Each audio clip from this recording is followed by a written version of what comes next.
भगवान से प्रॉमिस और ना करें तो क्या है। हम्म, जी। गीता अध्ययन के सेशन में आप सभी का स्वागत, जहां हम भगवत गीता के छठे अध्याय को राणा सर से जानने का प्रयास कर रहे हैं। पिछले कुछ दिनों में हमने कर्मों की बात की। सर ने हमें बहुत ही अच्छी एक कहानी सुनाई थी, जिसके द्वारा बताया कि हमारे साथ अच्छा बुरा जो भी होता है वो हमारे अपने ही कर्मों के कारण होता है। और पिछले दो श्लोकों में हमने विशिष्ट लोगों का आचरण कैसा रहता है उसके बारे में सर से जाना। दोनों वीडियो यूट्यूब पर डाले गए हैं और फेसबुक पे भी मैंने अपलोड किए हैं। प्लीज अपने रिमार्क्स उस पर जरूर दें। और मैंने खास एक रिक्वेस्ट की थी कि आपके सराउंडिंग में जितने भी ऐसे लोग जिनसे आप इतने अपनी लाइफ में मिले हैं, उनके नाम अगर शेयर करेंगे तो और भी अच्छा शायद हमें लगेगा। आज का श्लोक उससे आगे का है, जहां पर हमें उन बातों के बारे में बताया जाएगा जो हमें इस अवस्था को प्राप्त करने में सहायता कर सकती हैं। सर को प्रणाम और निवेदन कि आज के सेशन की शुरुआत करें। ओम वसुदेव सुतं देवं कंसचाणूरमर्दनं देवकी परमानंदं कृष्णं वंदे जगद्गुरुं। सभी को बहुत बहुत प्रणाम। जगत गुरु भगवान श्री कृष्ण हमें एक ऐसे पड़ाव पर ले आए हैं जहां वो समझाने जा रहे हैं कि हमें ध्यान किस प्रकार करना चाहिए।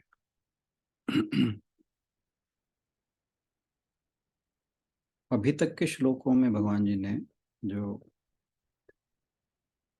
पहले 9 श्लोक बताए, उसमें भगवान जी ने योग की जो भी सिद्धियां हैं, उनसे उत्पन्न होने वाले गुण और उससे क्या प्राप्त होता है, इसका बड़े विस्तार से वर्णन किया। और अब भगवान जी एक टेक्निक बताने जा रहे हैं हमें कि ध्यान का अभ्यास करना कैसे है, वास्तव में ध्यान का अभ्यास करना कैसे। तो वो एक अलग टेक्निक इंट्रोड्यूस करते हैं यहाँ पर, जो पहले जितने भी भगवान जी ने अभी तक योग की शिक्षाएं दी हैं उनसे बिल्कुल भिन्न है। इसलिए इस अध्याय का नाम ध्यान योग है। इसमें वो हमें ध्यान के एक तकनीक बताएंगे। और इससे पहले के श्लोकों में भगवान जी ने स्वयं को किस प्रकार से ध्यान के लिए तैयार करना है उसके बारे में बताया, और अब उस विधि के बारे में जानकारी देने जा रहे हैं। तो इससे पहले कि हम इस श्लोक पर बात करें, आज का श्लोक आशुबन आप ले रही हैं? अशोक जी बोलेंगे या? अशोक जी आप आज का श्लोक लेंगे, छठे अध्याय का 10वां श्लोक है। केवल उच्चारण ही करना है अशोक जी। चलिए मैं ले लेती हूँ। योगी युंजीत सततमात्मा, योगी युंजीत सततम आत्मानं रहसि स्थितः। योगी युंजीत सततम आत्मानं रहसि स्थितः। एकाकी यत चित्तात्मा निराशीर परिग्रहः, निराशीर परिग्रहः। योगी को चाहिए कि वह सदैव अपने शरीर मन तथा आत्मा को परमेश्वर में लगाए, एकांत स्थान में रहे और बड़ी सावधानी के साथ अपने मन को वश में करे। उसे समस्त आकांक्षाओं तथा संग्रह भाव की इच्छाओं से मुक्त होना चाहिए। तो अर्जुन को भगवान जी यहाँ ध्यान के बारे में बता रहे हैं, जो विधि की हम बात कर रहे थे। और ये कोई ऐसी विधि नहीं है कि भाई कोई शॉर्टकट है या चुटकी बजाई और हो गया, ऐसा नहीं है। जैसा कि श्लोक का पहला ही हिस्सा अगर आप पढ़ें, योगी युंजीत सततम।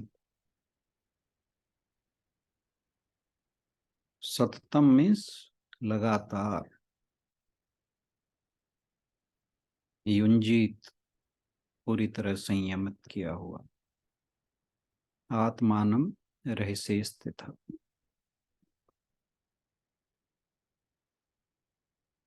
तो ये कोई शॉर्टकट नहीं है, कोई ऐसी विधि नहीं है कि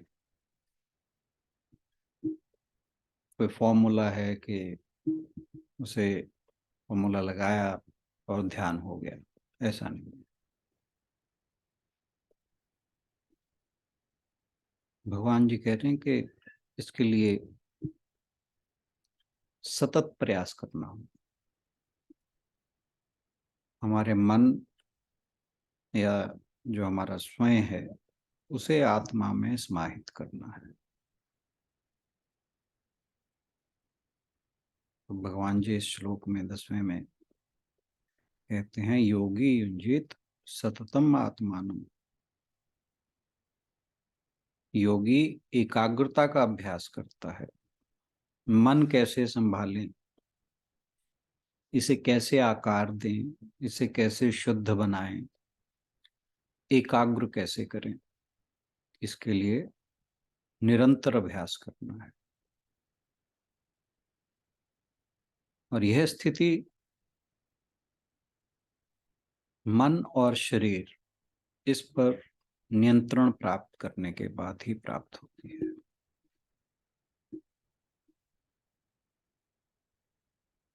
हमें सांसारिक पहचान, जिसे हम कहते हैं कि मन बुद्धि शरीर के साथ जो हमारे आइडेंटिफिकेशन है, और किसी भी प्रकार की सांसारिक अपेक्षाएं, इन्हें छोड़कर ही प्राप्त होगी। और जो ये ध्यान का अभ्यास है, इसी को ध्यान योग या योग कहा है। एक एक शब्द जो है वो समझने वाला है।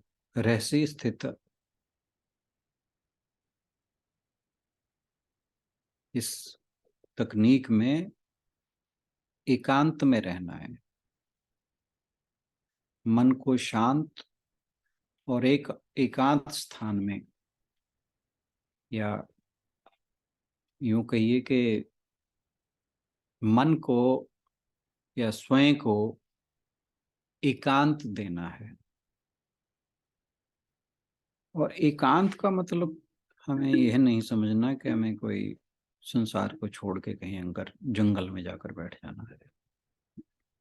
एकांत का मतलब है कि जो भी बाह्य उद्वेग हैं वो प्रभावित ना करें। एकांत का सिर्फ इतना सा मतलब है। कोई भी बाहरी शक्ति, बाहरी उद्वेग, बाहरी बल आपकी किसी स्थिति को प्रभावित ना करे।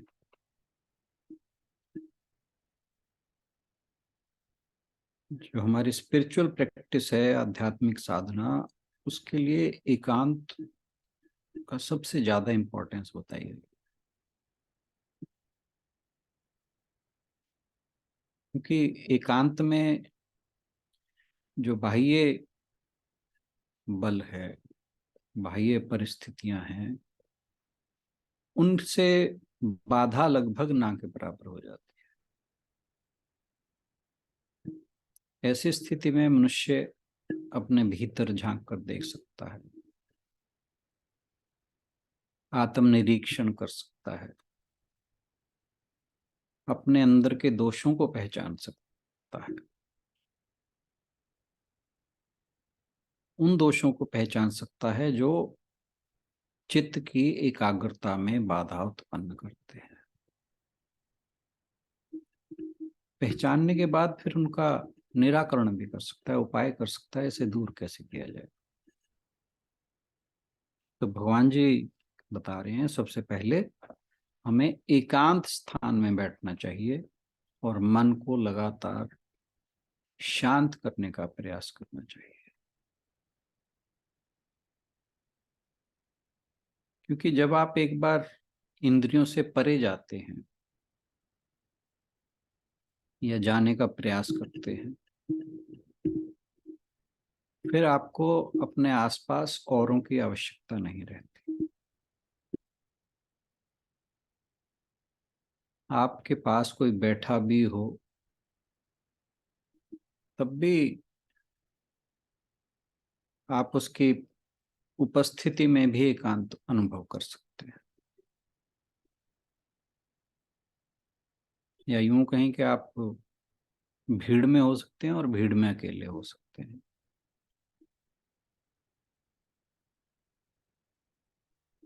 आप बिल्कुल एक अलग दुनिया में हैं। आपके साथ वाला जो व्यक्ति बैठा है वो दूसरी दुनिया में है।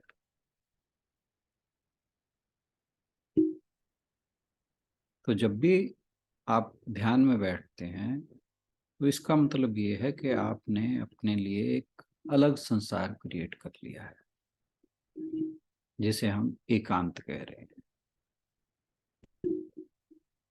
तो एकांत का अर्थ किसी दूसरे की फिजिकल एब्सेंस से लेना जरूरी नहीं है।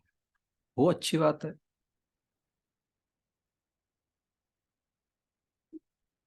कोई जंगल या गुफा में बैठना नहीं है, वो अच्छी बात है।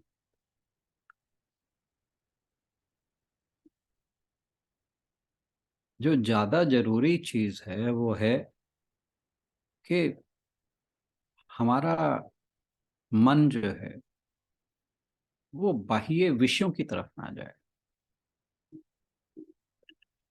अब वो आपको जंगल में बैठकर होगा, गुफा में बैठकर होगा या भीड़ में बैठकर होगा, ये आपके अभ्यास के ऊपर निर्भर करता है। जरूरी नहीं आप जंगल में या गुफा में बैठे हों और आपका मन बाह्य विषयों में ना भटके। और ऐसे बहुत से योगी संत हुए हैं, जैसे रामकृष्ण परमहंस। वो भीड़ में बैठे होते थे और समाधि लगी होती थी उनकी। तो किसी की प्रेजेंस जो है वो आपके लिए बाधा नहीं बनते। बाधा जो है वो आपके जो बाह्य विषयों की तरफ मन भागता है, वे बाधा होते हैं, वही भीड़ का कारण। तो भीड़ जो है वो कहीं बाहर के लोगों की भीड़ नहीं है। भीड़ हमारे अपने मन या अपने भीतर की भीड़ है। अगर आपके भीतर भीड़ नहीं है तो आप एकांत में है। तो एकांत जो है वो ध्यान का सबसे बड़ा गुण है।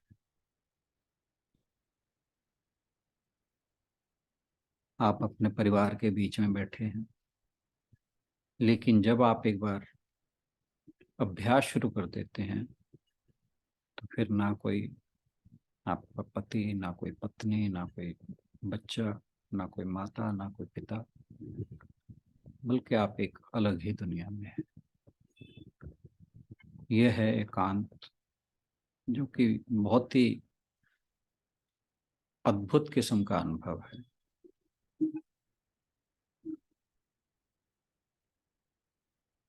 कहने को ये अकेलापन है, लेकिन यह अकेलापन आपको दुखी नहीं करता, परेशान नहीं करता, क्योंकि आप स्वयं के साथ होते हैं, अपने वास्तविक स्वरूप के साथ होते हैं इस अकेलेपन में। इसलिए एकांत और अकेलेपन का अंतर बताया गया है। अकेलेपन में आप व्यथित हो जाते हैं, एकांत में नहीं होते। एकांत में आप अपने आप के साथ होते हैं, अपने स्वयं के साथ होते हैं, अपने स्वरूप के साथ होते हैं। और गहरा एक और स्टेप और आगे जाके हम कह सकते हैं आप ईश्वर के साथ होते हैं।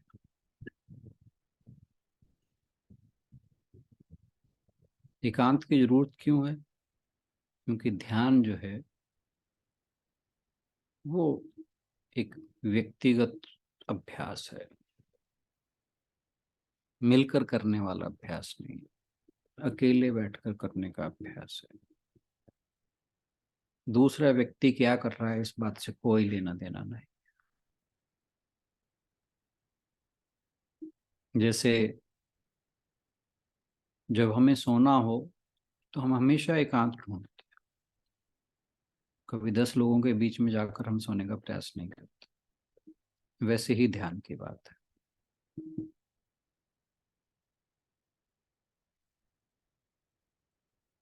इसके लिए एक उदाहरण हमने जब पहले बात की थी तब भी डिस्कस किया था कि अगर दूध को पानी में डाला जाता है तो वो पानी के साथ मिल जाता है, लेकिन अगर दूध को दही बनाएं, फिर उसका मथ के मक्खन निकाल लें, तो जो मक्खन है वो पानी में नहीं मिलेगा, वो पानी के।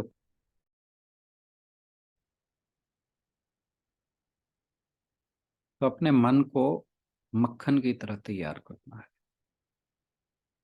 इस दुनिया को पानी समझें, मन को मक्खन। तो मन को मक्खन की तरह मत देना है, ताकि दुनिया में रहते हुए भी वो उससे ऊपर रहे।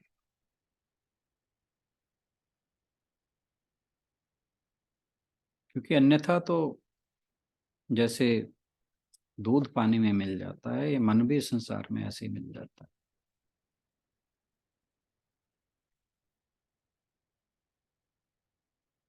तो इसलिए एकांत का जो वातावरण है वो मन को भगवान पर केंद्रित करने के लिए सहायता करता है। एक बार उसे भगवान के साथ लगाव करना आ गया, फिर बाहरी परिस्थितियां परेशान नहीं करती।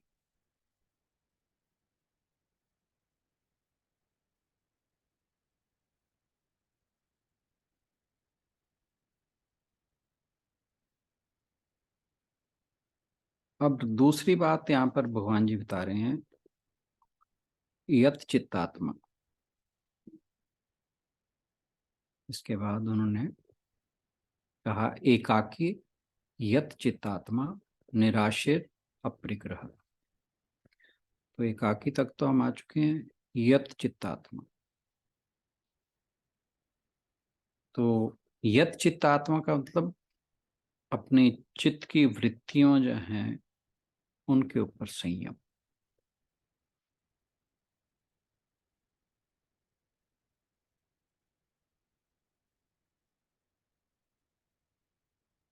जब ध्यान में बैठें तो चित्त की वृत्तियां इधर उधर ना जाएं। हम सांसारिक बातों की चिंता ना करें।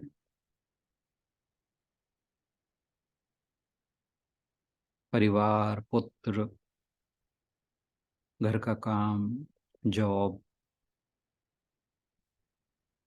अक्सर ये होता है कि जब हम ध्यान में बैठते हैं तो ये सारी बातें तभी याद आती हैं। उसका कारण है कि अभी हमारा मन उस ध्यान के लिए तैयार नहीं हो पाया।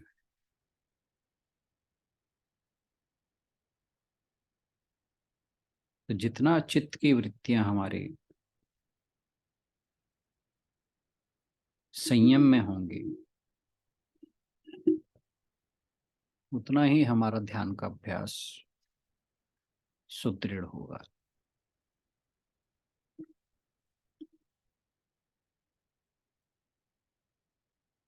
पतंजलि योग सूत्र में भी ये बात आती है, योगश्चित्त वृत्ति निरोध, कि चित्त की वृत्तियों का निरोध ही योग है।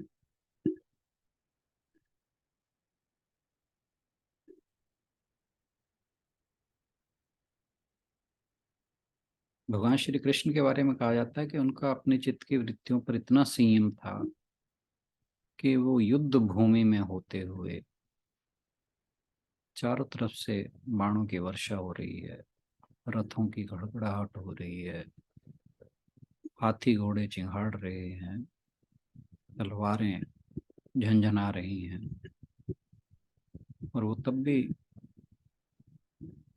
बड़ी एकाग्रता से संध्या वंदन कर लेते थे।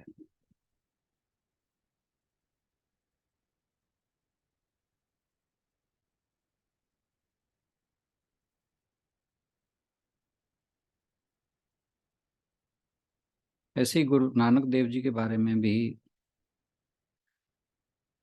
एक बार एक दृष्टांत है कि गुरु नानक देव जी जो नवाब दौलत खां था,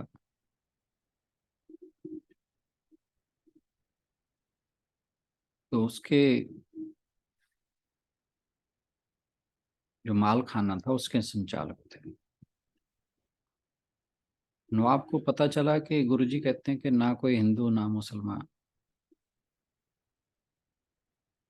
तो नवाब ने गुरुजी को बुलाकर पूछा, तो कह रहे हाँ, सभी एक ही ईश्वर की संतान है। तो नवाब ने कहा कि मेरे साथ चलो, फिर नमाज पढ़ो।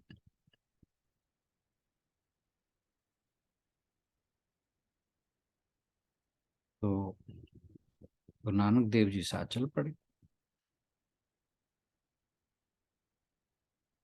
जब नमाज पढ़ने की बारी आई तो सभी लाइन में लगकर नमाज लगे पढ़ने।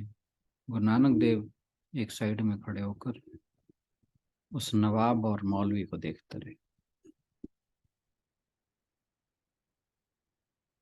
जब नमाज पूरी हुई तो नवाब ने गुरु नानक जी से कहा कि आपने नमाज क्यों नहीं पढ़ी?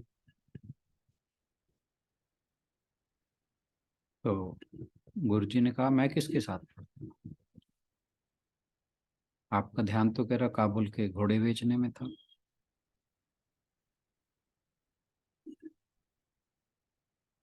जब नवाब ने ये बात सुनी तो वो दंग रहे।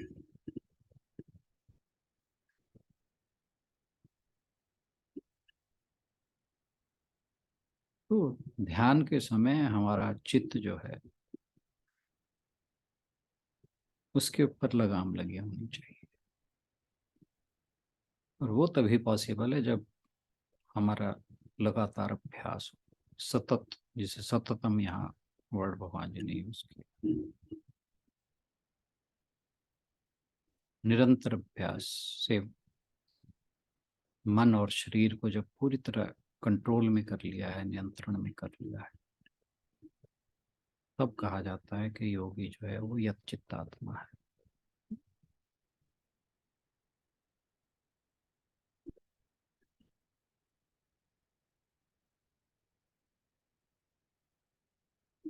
और यहाँ पर जो ये वर्ड आत्मा है,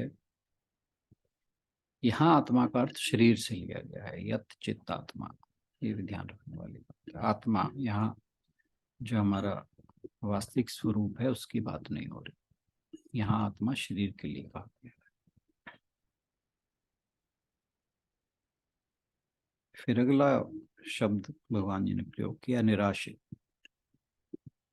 इच्छाहीन।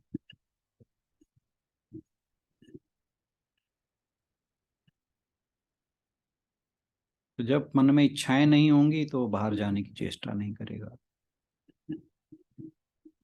किस चीज की कोई अपेक्षा नहीं होगी, झूठी आशाएं नहीं होंगी।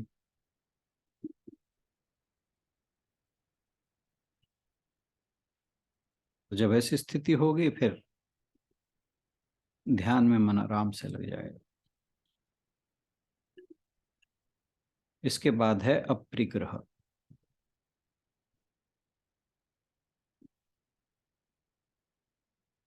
अपरिग्रह का एक तो अर्थ है कि संग्रह नहीं करना, दूसरा दूसरों से उपहार नहीं लेना।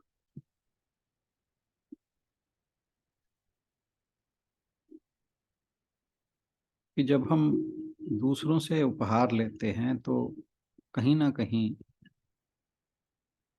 हम उन वस्तुओं के साथ, चीजों के साथ जुड़ जाते हैं, मैं मेरापन आ जाता है। तो इसलिए व्यक्ति को अपरिग्रह ही होना चाहिए। मेरापन की सभी धारणाओं का त्याग, चीजों को इकट्ठा करना, संग्रह करना, जमाखोरी करना, तो इस चीज से जो ध्यान का अभ्यासी है उसे इनकी जो इच्छा और अपरिग्रह, इसका अभ्यास भी करना चाहिए।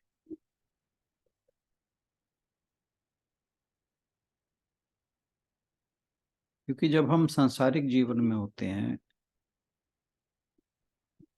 तब दूसरों की सहायता की आवश्यकता नो डाउट पड़ती है, लेकिन जब हम आत्म साक्षात्कार का मार्ग पर चल रहे हैं, आध्यात्मिक मार्ग पर चल रहे हैं, फिर स्वयं से अतिरिक्त और कोई चीज हमारे लिए सहायक नहीं होती।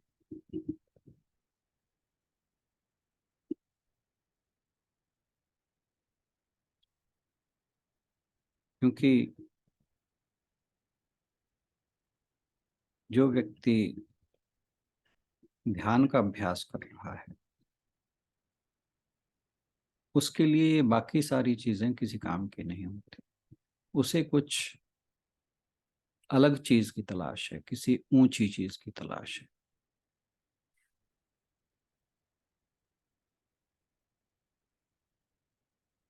तो भगवान जी ने यहाँ अपने चित्त को स्थिर करने के लिए, पवित्र करने के लिए, शुद्ध करने के लिए 5 साधन बताए। एकाकी, चित्त का संयम, आत्मा का संयम, इच्छाओं का त्याग और संग्रह का त्याग।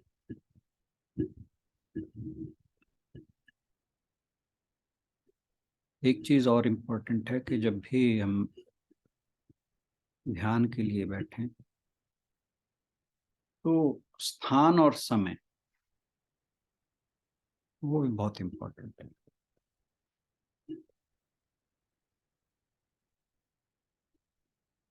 जैसे कोई प्रेमी या प्रेमिका अपने महबूब से मिलने के लिए एक समय और स्थान निर्धारित करते हैं, तो भगवान से बड़ा तो कोई महबूब हो ही नहीं सकता।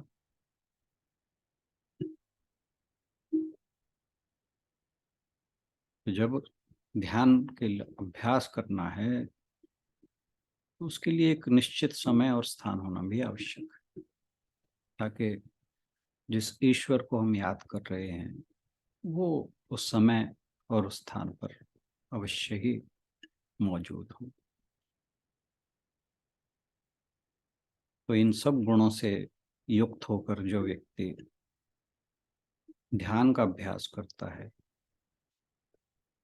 तो उसके लिए लक्ष्य प्राप्ति ज्यादा दूर नहीं रह जाती। अब अगले श्लोकों में भगवान जी बाकी और नियम भी बताएंगे जिनके बारे में हम बात करेंगे कल। आज के लिए इतना ही। धन्यवाद।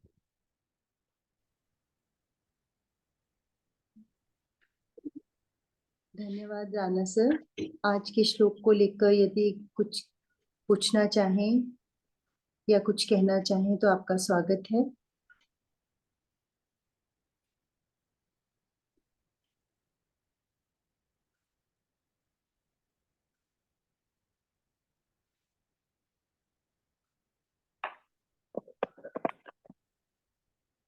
चलिए फिर इसी के बाद समापन की ओर बढ़ते हैं। ओम पूर्णमदः पूर्णमिदं पूर्णात् पूर्णमुदच्यते पूर्णस्य पूर्णमादाय पूर्णमेवावशिष्यते। ओम शांति शांति शांति। हरि ओम। सभी को बहुत बहुत प्रणाम और आज के सेशन में शामिल होने के लिए बहुत बहुत धन्यवाद। सभी की ओर से राणा सर का भी बहुत बहुत धन्यवाद। कल मिलते हैं भगवत गीता के अगले सेशन में। Thank you everyone.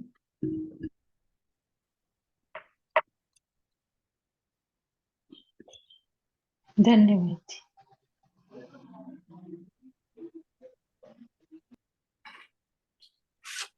धन्यवाद राणा सर, थैंक बहुत यू। अच्छा।